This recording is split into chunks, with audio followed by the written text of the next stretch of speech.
తొలి అడుగు కార్యక్రమంలో అమరావతిలో AP deputy CM Pawan Kalyan మాట్లాడుతున్నారు. లైవ్ లో చూద్దాం.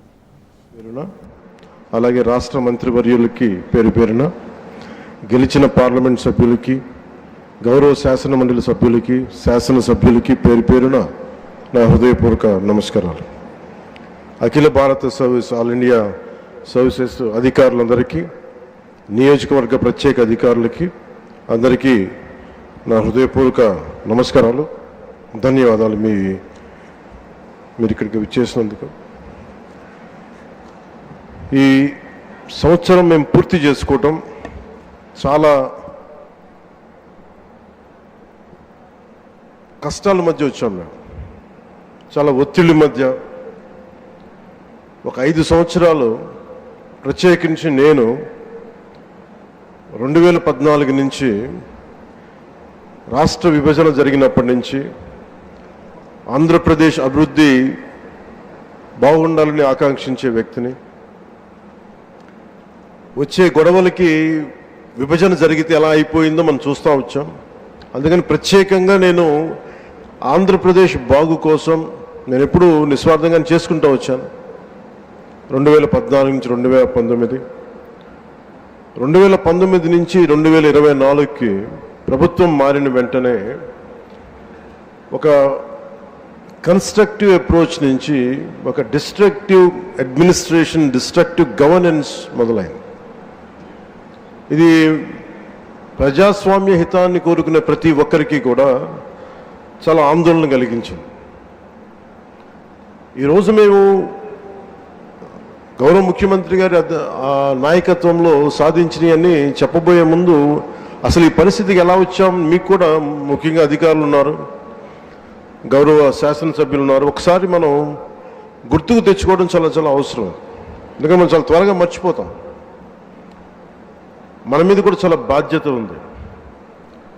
అవన్నిటినీ ఒకసారి గుర్తు తెచ్చుకొని మళ్ళీ మనం వచ్చే సంవత్సరానికి ఇంకెంత బాగా చేయగలం అన్న దానికోసం మీకు తెలియజేస్తున్నాను. మమ్మల్ని అందరినీ ఎంత ఇబ్బంది పెట్టారంటే, ఒక సగటు మనిషి దగ్గర నుంచి దేశం మొత్తం ఆయన ఆలోచనల్ని ఆదర్శంగా తీసుకొని పాలసీ మేకింగ్ అయ్యే ఒక దశాబ్దాల అనుభవం ఉన్న, సుదీర్ఘమైన అనుభవం ఉన్న ఒక ముఖ్యమంత్రి గారి, ఒక తెలుగుదేశం పార్టీ నాయకుడు శ్రీ నారా చంద్రబాబు నాయుడు గారి స్థాయి దాకా గత ప్రభుత్వ పాలకులు ఎంత ఇబ్బంది పెట్టారంటే ఇంకంతా ఇంత కాదు. ఎంత వికృతంగా తయారయ్యారంటే ఏదైనా మాట్లాడాలంటే భయం.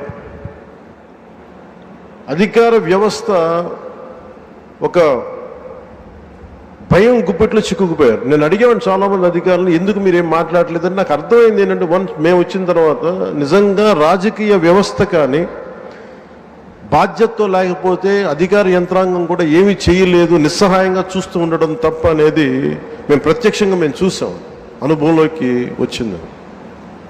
ఇక నన్నైతే ఏ స్థాయిగా గౌరవ ముఖ్యమంత్రి గారిని ఏ స్థాయి ఇబ్బందుల్లో పెట్టారో మీరందరూ తెలుసు, మీ అందరికీ. కానీ నన్నైతే నాకు అనిపించేది, వైజాగ్లో, విశాఖపట్నంలో 24లో 23 ఆఖరిలో ఎలాంటి ఇబ్బందులు పెట్టా, మీరు రోడ్ల మీదకి రావడానికి కూడా ఇబ్బంది పడేవాళ్ళు. వస్తే అరెస్టులు. ఈ స్థాయి, వీటి మధ్యలో అసలు భవిష్యత్తు కనిపిస్తుందా అని అనిపించింది నాకు. అసలు ఆంధ్రప్రదేశ్కి వెలుగు అనేది వస్తుందా? ఇలా భయం గుప్పిట్లోనే బతకాల? వాళ్ళ ఇష్టానికి చట్టాలు, ఇష్టాలకి బెదిరింపులు, నోటికి ఏదొస్తుంది మాట్లాడటాలు, ఇవన్నీ చూసిన తర్వాత ముఖ్యంగా ఇక్కడ చాలామంది ఉన్నతాధికారులు అందరూ ఉన్నారు, నియోజకవర్గ అధికారులు ఉన్నారు, శాసనసభ్యులు మీరందరూ ఉన్నారు. కాబట్టి అది జరగకుండా కనుక, కూటమి ప్రభుత్వం రాకుండా కనుక ఉండుంటే ఎలా ఉండేది ఆంధ్రప్రదేశ్ని ఒకసారి మన అందరం కూడా ఒకసారి ఆలోచించాలి వన్స్న. ఎందుకంటే మేమందరం కూడా గౌరవ ముఖ్యమంత్రి గారి దగ్గర నుంచి, లోకేష్ గారి దగ్గర నుంచి ఎవ్వరం కూడా ఏదో ఒక నెపం గొడవ పెట్టి ఏదో ఒకలా ఇబ్బందులు పాలు చేసి, ఇబ్బందులు పెట్టడానికి, జైల్లో పెట్టడానికి అలాంటి స్థాయిలోకి వచ్చేసారు. ఏదన్నా మాట్లాడదామంటే రౌడీ మూకలు, నిస్సహాయతతో కూడిన అధికారులు, లేదా వంతపాడే అధికార యంత్రాంగం, వీటన్నిటి మధ్యలో విలవిల్లాడిపోయింది రాష్ట్రం. ఏదైనా మాలాంటి వాళ్ళు వచ్చి మాట్లాడి చెప్దామంటే మమ్మల్ని అలాగా ఇబ్బంది పెట్టాలి, మా కుటుంబ సభ్యులతో సహా.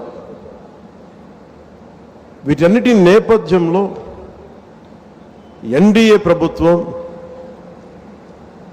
సుదీర్ఘమైన అనుభవం ఉన్న చంద్రబాబు గారి నాయకత్వంలో Telugu Desam party,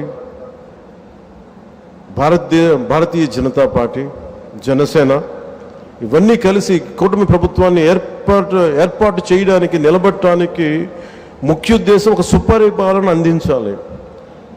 administration with an accountability, ఒక రెస్పాన్సిబిలిటీ తోటి ముందుకెళ్ళాలి అన్న ఉద్దేశంతో మేమందరం ముందుకు వచ్చాం.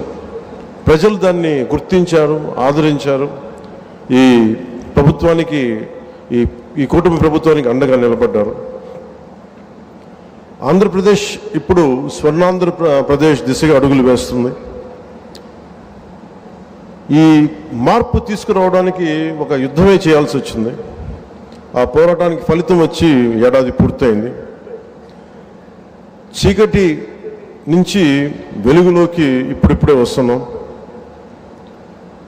ముందుగా రాష్ట్ర ప్రజలకి తెలుగుదేశం, భారతీయ జనతా పార్టీ, జనసేన కూటమికి అద్భుత విజయాన్ని అందించిన రాష్ట్ర ప్రజలకి ఈ సుపరిపాలనకి ఏడాది వచ్చిన సందర్భంగా మేము మీకు ప్రత్యేకంగా కృతజ్ఞతలు తెలియజేస్తున్నాం.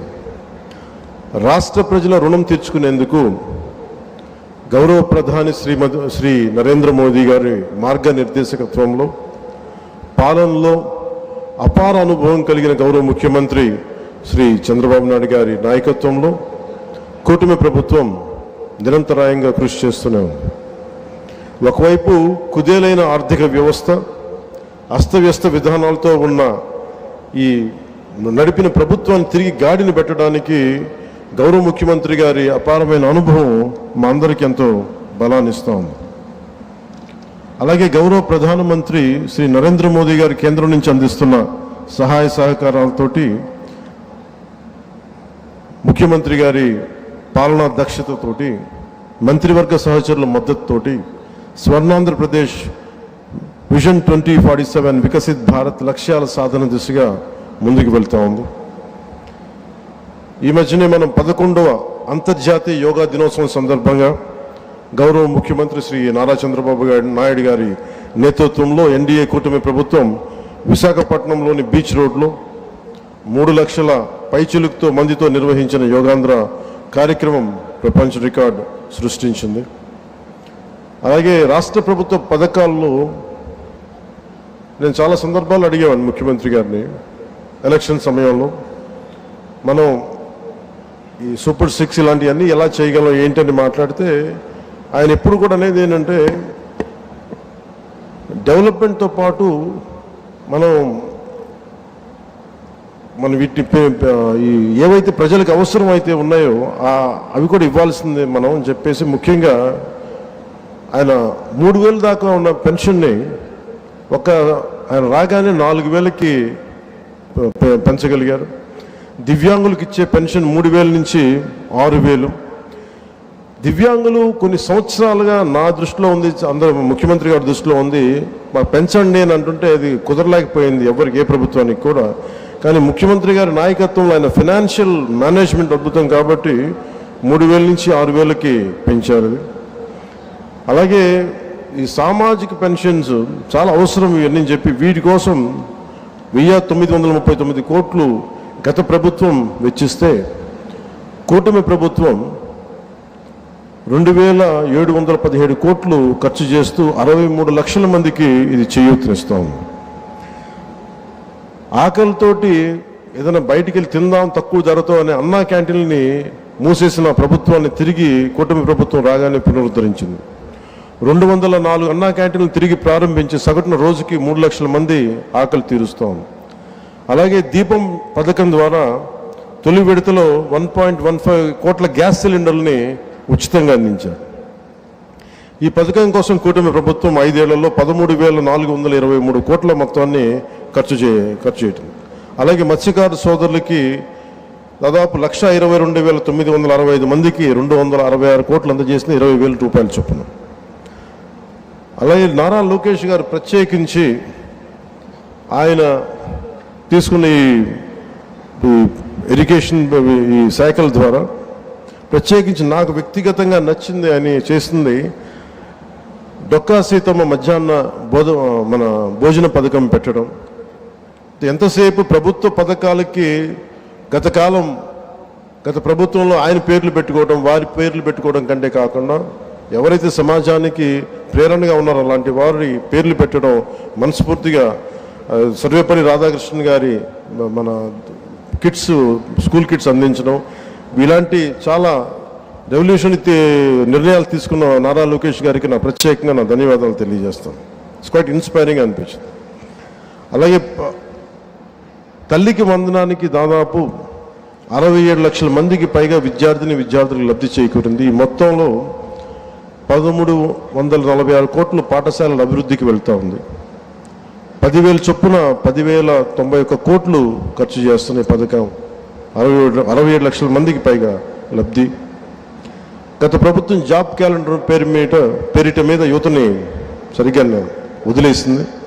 ఒక్క డిఎస్సి కూడా నిర్వహించిన పాపాన్ని పోలేదు. కూటమి ప్రభుత్వం వచ్చిన వెంటనే 16,347 ఉపాధ్యాయ నియామకాలకు మెగా డిఎస్సి నోటిఫికేషన్ విడుదల చేసింది. వైసీపీ హయాంలో ఉపాధి కోసం యువత పక్క రాష్ట్రాలకు వెళ్ళిపోయే పరిస్థితుల్లో కూటమి ప్రభుత్వం నారా చంద్రబాబు గారి నాయకత్వంలో 20 లక్షల ఉద్యోగాల కల్పన దిశగా చాలా బలమైన ప్రణాళికలు సిద్ధం చేస్తూ ఉంది.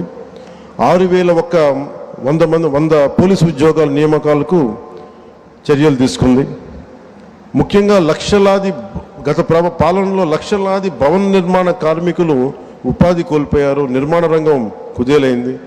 అలాంటి వాళ్ళకి కూటమి ప్రభుత్వం రాగానే ముఖ్యమంత్రి గారు ఒకటి చెప్పిన ఉచిత ఇసుక విధానాన్ని అమలు చేయాల్సింది చెప్పి చేసినందుకు ప్రత్యేకంగా భవన నిర్మాణ కార్మికుల తరపున ముఖ్యమంత్రి గారికి నా కృతజ్ఞతలు తెలియజేసుకుంటున్నాను. ఏడాది కాలంలో బ్రాండ్ ఏపీని పునరుద్ధరించడం ద్వారా 9.4 లక్షల కోట్ల పెట్టుబడుల్ని ఆంధ్రప్రదేశ్ ఆకర్షించింది. తద్వారా 6 లక్షల ఉద్యోగాల కల్పనకు ఇది దారి వేస్తుంది. గత 5 ఏళ్లలో గజానికి గొంతగా మారిన రాష్ట్ర రహదారులకు పునర్జీవం నింపుతూ 20,000 కిలోమీటర్లు R&B రోడ్లకి మరమ్మతులు చేసింది. వైసీపీ గత పాలనలో ల్యాండ్ యాక్ట్ని రద్దు చేసే ఒక ల్యాండ్ యాక్ట్ని తీసుకొచ్చింది. దాన్ని రద్దు చేసి కూటమి ప్రభుత్వం రాగానే చంద్రబాబు గారి నాయకత్వంలో ఆ యాక్ట్ని రద్దు చేసి ప్రజల ఆస్తులకి రక్షణ కల్పించే విధంగా చర్యలు చేపట్టింది. గత ప్రభుత్వంలో BC, SC, ST, minority sub plan నిధులను సైతం ఇష్టారాజ్యంగా మళ్లించి వెనుకబడిన వర్గాల వారికి ద్రోహం చేసింది. కూటమి ప్రభుత్వం సప్లాన్ నిధులు దుర్వినియోగం కాకుండా చేపట్టి ఆయా వర్గాల స్వయం ఉపాధి పథకాలకి వెచ్చిస్తూ ఉంది. ప్రత్యేకించి నేను పంచాయతీరాజ్ శాఖని నేను నిర్వహిస్తాను కాబట్టి దానికి సంబంధించి కొంచెం చెప్తాను మీకు. పంచాయతీరాజ్ గ్రామీణాభివృద్ధి శాఖ బాధ్యతలు స్వీకరించిన వెంటనే సర్పంచులు తలెత్తుకునేలా మొదటి అడుగు వేయడమైంది. జాతీయ పండుగలైన స్వాతంత్ర దినోత్సవం, గణతంత్ర వేడుకలకు నిర్వహణకిచ్చే నిధుల్ని మైనర్ పంచాయతీలకు 100 నుంచి 10,000కి, మేజర్ పంచాయతీలకు 250 నుంచి 25,000కి పెంచాం. గ్రామాన స్వాతంత్ర గణ దినోత్సవ వేడుకలను ఘనంగా నిర్వహించుకునే అవకాశం కల్పించి ఆత్మగౌరవాన్ని కాపాడాం. సర్పంచుల ఆత్మగౌరవాన్ని. గ్రామ స్వరాజ్య సాధన లక్ష్యంలో ఒకే రోజున 13,326 పంచాయతీల్లో గ్రామ సభలు నిర్వహించి ఒక సరికొత్త రికార్డు సాధించాం. ఇది పల్లె పండుగ ద్వారా గ్రామీణ రహదారులకి ఒక కొత్త కళ తీసుకొచ్చాం. రైతులకి అండగా మినీ గోకులాలు, నీటి కుంటలు చాలా తక్కువ కాలంలోనే తవ్వించాం. మహాత్మా గాంధీ జాతీయ గ్రామీణ ఉపాధి హామీ పథకం ద్వారా రాష్ట్ర వ్యాప్తంగా 46,94,000 కుటుంబాల్లో 75,23,000 మంది ఉపాధి శ్రామికులకి వారి సొంత గ్రామాల్లోనే ఉపాధి కల్పించాం. 2024-2025 ఆర్థిక సంవత్సరంలో 5,10,000 కుటుంబాలకి 100 రోజులకు పని కల్పించాం. అలాగే ఈ అడవి తల్లి బాట కార్యక్రమానికి ప్రత్యేకించి గౌరవ ముఖ్యమంత్రి గారికి నా ధన్యవాదాలు తెలియజేస్తా ఉన్నాను. 70 సంవత్సరాలుగా రోడ్లు లేని ఎన్నో ఈ గిరిజన గ్రామాలకి 105 కోట్లు నిధులు అవసరమైంది.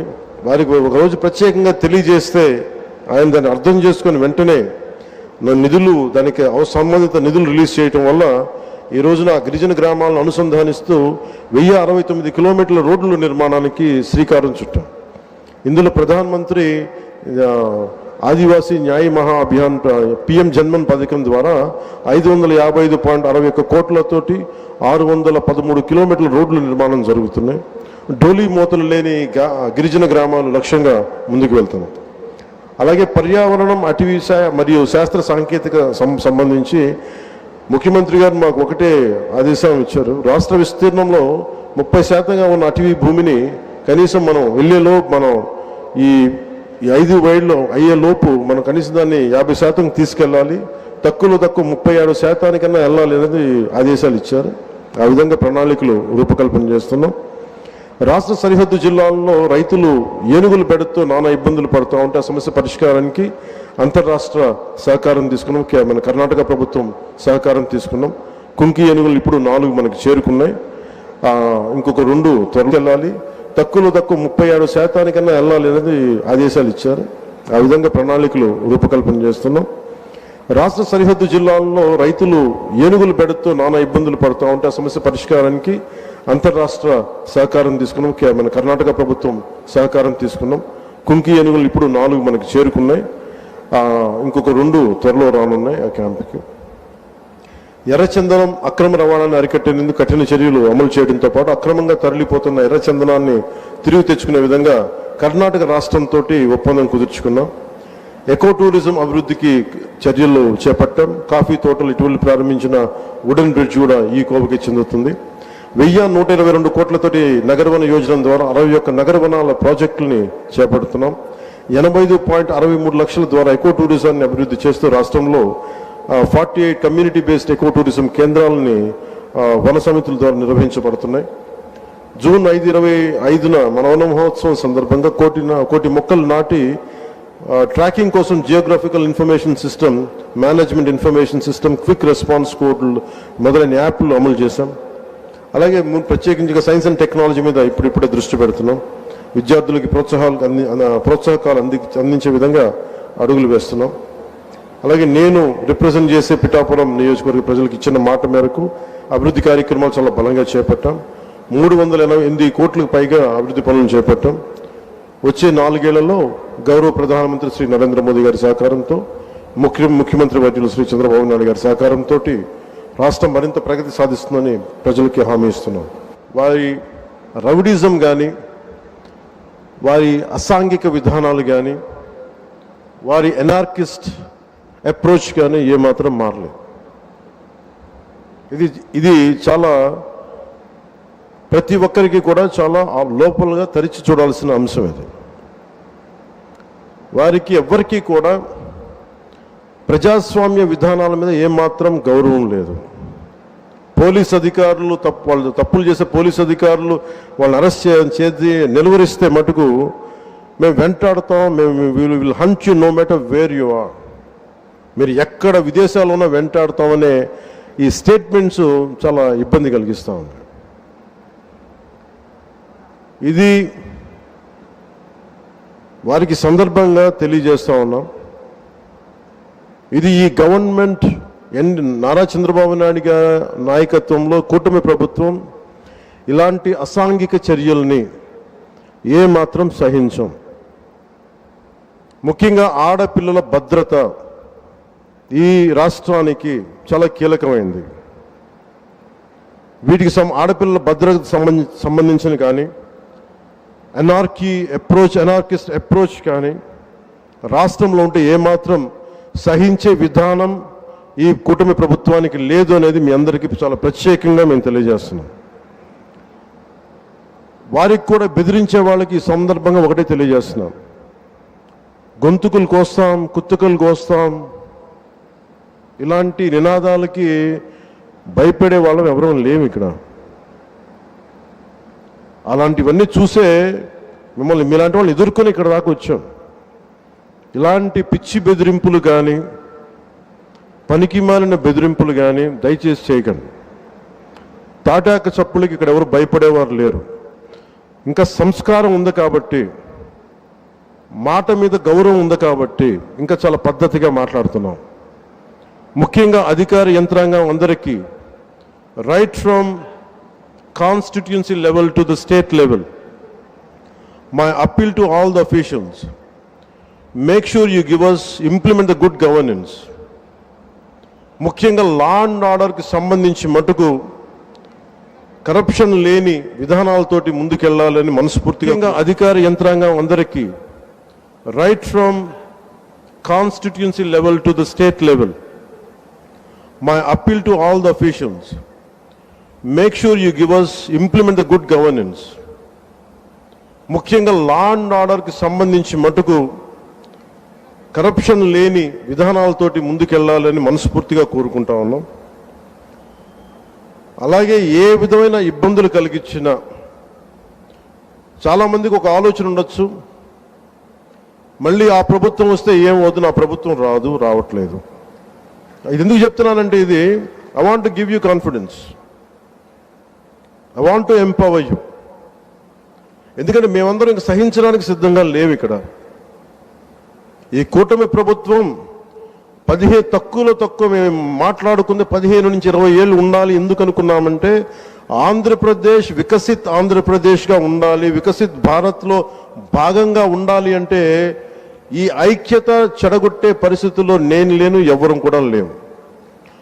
అలాగే ఇది గత ప్రభుత్వ పాలకులు కూడా ఇది గుర్తుపెట్టుకోవాలి. మీరు కనుక ఇలా అలాగే ప్రత్యేకించి రోడ్ల మీదకి వచ్చి బ్యానర్లు పట్టుకొని గొంతుకులు కూసేస్తాం. సినిమాలు చెప్పడానికి చాలా బాగుంటాయి ఇవి. నేను సినిమాల నుంచి వచ్చిన వాడిని. సినిమాలు చెప్పడానికి చాలా బాగుంటాయి, నిజ జీవితంలో నమ్మి మోసపోకండి. కాలు మక్కిలు ఎరకొట్టు కింద కూర్చోబెడతా జాగ్రత్త. పిచ్చి వేషాలు వేయకండి ఎవరు కూడా. ఇవి సరదాగా ఉండే విషయాలు కాదు ఇవి. శాంతి భద్రతలను ఏమాత్రం క్షీణిస్తే చిన్నపాటిది కూడా సహించం. మీకు బలంగా తెలియజేస్తాం ప్రజలందరికీ కూడా. పిచ్చి పిచ్చి మాటలు మాట్లాడకండి ఎవరు. సరదాగా లేం మేము ఇక్కడ. చాలా దెబ్బలు తిని వచ్చాం ఇక్కడ దాకా, చాలా దెబ్బలు తిని వచ్చాం. 5 స్టార్ హోటల్స్లో ఉన్నా కానీ రక్షణ లేని పరిస్థితుల్లో ఉండేది. రోడ్ల మీదకి లాక్కొచ్చి మహిళలను కూడా వీళ్ళు జైల్లో పెట్టిన వ్యక్తులు. అవన్నీ తట్టుకొని నిలబడ్డామంటే ఇంకా మేము సంస్కారంగా ఉండాలి. With the constitutional guide lines, with in the frame work of law ఉండాలి. కాబట్టి చాలా పద్ధతిగా మాట్లాడుతున్నాం. అనవసరంగా రెచ్చగొట్టకండి ఇవన్నీ ఇలాంటి మాట్లాడి. ఇలా తమిళనాడు సభలో కూడా చెప్పాను. అదేంటంటే సాధు మిరండాలు కాడుకోలేదంటే, సజ్జనుడు కోపం వస్తే అడవి కూడా ఆపలేదనేది. అలాగే మాది మంచి ప్రభుత్వం. నారా చంద్రబాబు గారి నాయకత్వంలో ఉన్న కూటమి ప్రభుత్వం మంచి ప్రభుత్వం, మెతక ప్రభుత్వం కాదు. ఇది సమర్థవంతమైన ప్రభుత్వం, అభివృద్ధి చేసే ప్రభుత్వం, కానీ మెతక ప్రభుత్వం కాదు. ఇది పిచ్చి వేషాలు వేస్తే తొక్కి నారా తీస్తాం, గుర్తుపెట్టుకోండి. ఇది సంస్కారం ఇది సభకి కరెక్ట్ కాకపోయినా చెప్తున్నాను ఇది.